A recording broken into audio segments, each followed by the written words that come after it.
Hi friends, welcome to Likhita special వంటలు.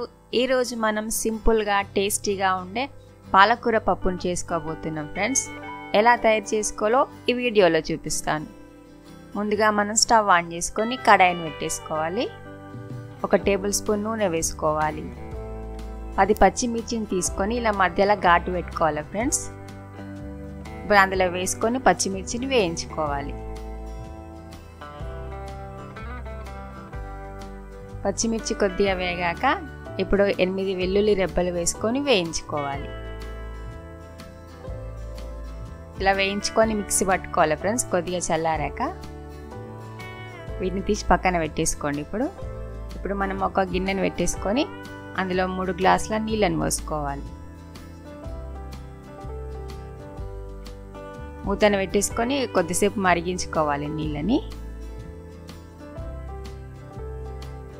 ఒకసారి చూడండి ఫ్రెండ్స్, ఇది మరుగుతుంది. 1 కప్ కందిపప్పు 150 గ్రాములు ఉంటుంది. 2 గంటల ముందే నానబెట్టుకోవాలి ఫ్రెండ్స్. ఇప్పుడు ఇందులో వేసేసుకోవాలి. అందులో కొద్దిగా నూనె, ఉప్పు కొద్దిగా, పసుపు కొద్దిగా వేసుకొని పప్పుని ఒక 15 నిమిషాల పాటు ఉడికించుకోవాలి. ఇప్పుడు చూడండి ఫ్రెండ్స్,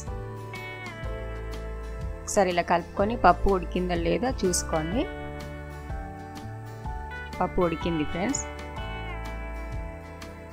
ఇప్పుడు ఇవి 4 పాలకూర కట్టల్ని ఇలా చిన్నగా కట్ చేసుకొని వేసుకోవాలి.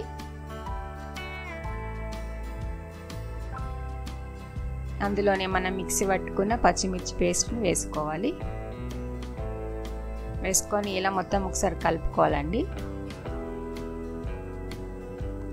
1 పావు కప్పు చింతపులుసుని పోసుకోవాలి. ఇప్పుడు చింతపులుసుని పోసుకొని ఇలా మొత్తం కలుపుకొని ఒక 2 నిమిషాలు ఉడికించుకోవాలి ఫ్రెండ్స్.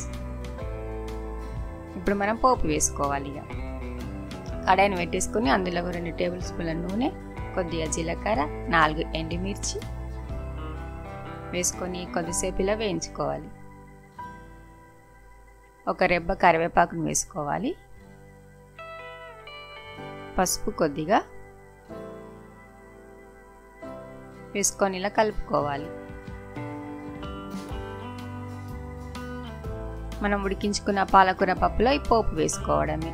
ఇలా సింపుల్గా టేస్టీగా పాలకూర పప్పు చేసుకోవచ్చు ఫ్రెండ్స్. వేడిగా పాలకూర పప్పు రెడీ అయిపోయింది ఫ్రెండ్స్. ఇలా వేడిగా సర్వ్ చేస్తే టేస్టీగా సూపర్గా ఉంటుంది ఫ్రెండ్స్.